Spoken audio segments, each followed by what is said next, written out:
Hi, welcome back to my channel. My name is Sandra if you're new here, and today I will be talking to you about the steps I take to plan a Walt Disney World vacation. It can be a little bit stressful, especially if it's your first time. There are so many different dates to remember, different components to a trip. So I'm here just to try and simplify it just a little bit for you. So step one in my process would be to pick your dates. That could be easy as your work schedule or school schedule.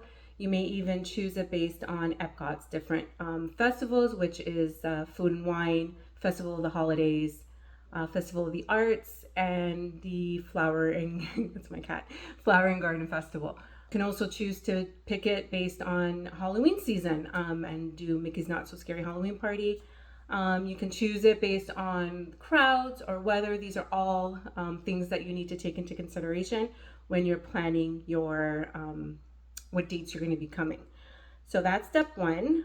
Step two, you need to choose where you're going to stay, whether it will be on site or off site. If you're looking towards choosing an off site location, keep in mind the cost of parking, renting a vehicle, if you're going to be Ubering back and forth. A lot of off-site hotels or resorts, they do offer some sort of transportation, but the problem is that their times aren't great. You might want to park hop, you might want to rope drop, and the timing is just not the greatest. If you choose to book on site, there are a lot of different perks for that. For instance, early theme park entry, you can come in 30 minutes before the doors open to the rest of the public. There's extended evening hours, which if you're staying at a deluxe resort, the parks do shut down for day guests and are only open for deluxe resorts. Your dining, this is a big one. Your dining, you can, when you're staying on site, you can book your dining 60 days plus 10 days prior to your check-in day. So for hard to get reservations, if you're off site, it will be that much harder to get. Another big one now is the multi-pass lightning lane. If you are an on-site guest, you can book that 7 days before your first park ticket, and you can book it for every single day. So if you're there for 14 days, if you have 14-day park tickets, you can book them 7 days prior to your check-in day or to the day that your park starts. If you're off site, it's 3 days before. So if you are going during a very busy time of year, like March break, Christmas holidays, things like that, it is imperative to get those early lightning lanes because they're going to be sold out for you. So step three is make a daily plan. Hopefully you will have this done at least 61 days prior to your check-in day because that will tie into step four. Know which parks you're going to be in for which days that you're going to be there. Know how many tickets you want, how many days you're going to be at each park, whether or not you're going to be using a park hopper. That is also very helpful. Step four is picking your dining. I highly, highly recommend eating where you are going to be.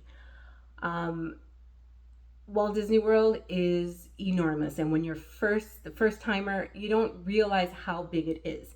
And to get you from one part of the resort all the way to the other, you're looking at least 45 minutes to an hour and a half of transportation time. So eating where you are will save you so much time. So that is why you make your plan of where you're going to be every day. So eat where you are or where you're around. So for instance, if you are at Magic Kingdom for this day and you want to do a late breakfast, lunch, or dinner somewhere else, I would choose either the Contemporary, Grand Floridian, or the Polynesian because you're right there. It's very easy. Same thing as if you are on the boardwalk area or if you're at Epcot or Hollywood Studios and you want to go over to Topolino's for breakfast.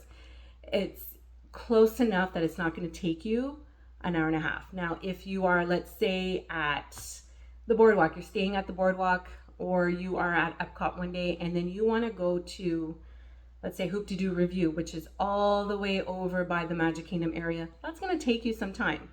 unless you are driving or you are decide to take a minivan. But still, you have one day at Epcot and you're taking all this time to go over. It's a time suck. It really is. Another option for you, if you do, and I highly recommend scheduling rest day, if not two, within your trip. That's the day where you're going to make those kinds of reservations.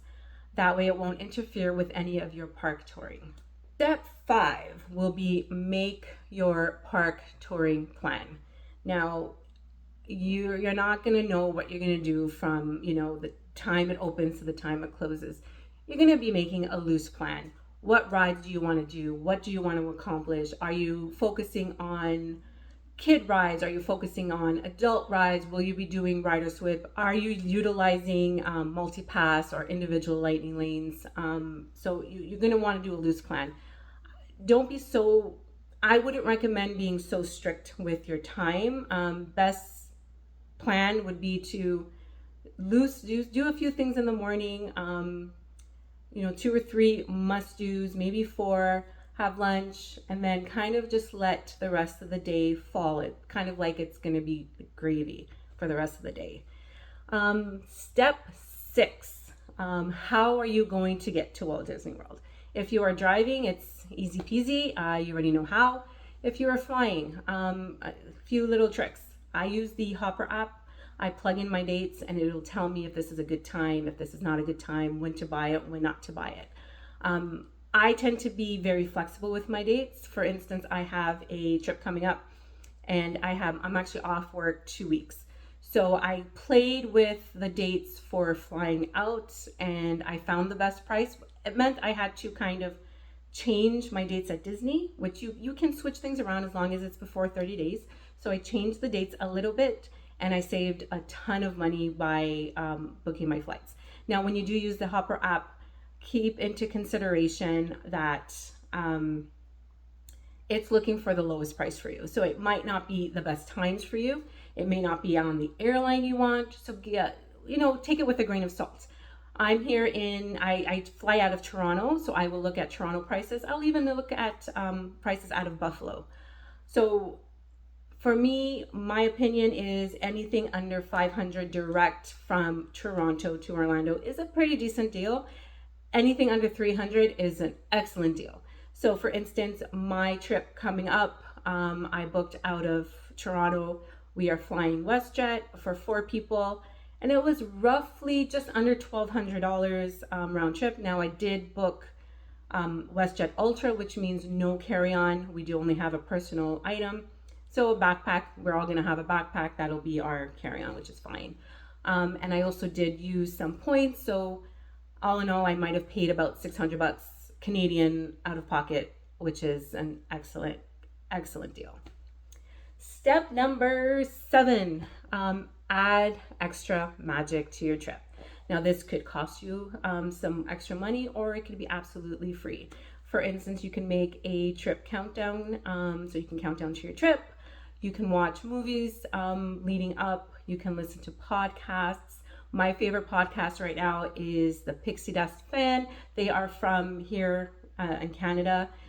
Fran and Carrie are just lovely, lovely to listen to. They're fun, upbeat. Their channel is very positive. So if you're looking for positive and fun, definitely recommend checking them out. I'll put their information in the description box below. There are other things that you can do as well that will cost a bit of money. For instance, there are companies out there that will, let's say, decorate your door. If it's a birthday or an anniversary, they can bring you treats to your room, things like that. So that is it for today. If you found this information useful at all, please hit the like button, subscribe to my channel, and hit that notification so you don't miss another video. If you have any questions about planning or anything else, leave a comment down below. I will try and answer them. And if you're looking to book your next Walt Disney World vacation, my information is below as well. You can send me an email and I would be glad to help you out. So until next time, we'll see you. Bye.